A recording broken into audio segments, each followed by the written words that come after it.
There were cranes on both sides of the building. He was pounding on the pavement, and he was crying because he knew he couldn't move. 4 patients that were dead on arrival. Destruction.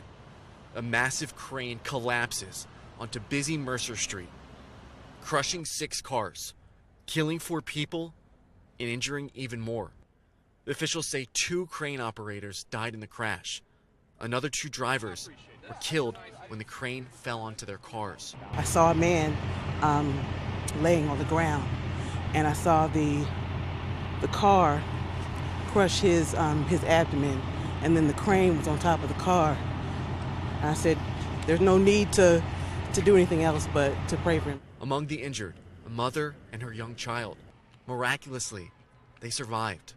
Now, the cleanup begins, both physically and emotionally. It's a horrible day in Seattle when something like this happens. It's right in the heart of our city. My heart breaks for the families that have lost someone today and for the workers who lost fellow workers. Mayor Jenny Durkan says this is the time the city needs to come together and show its support.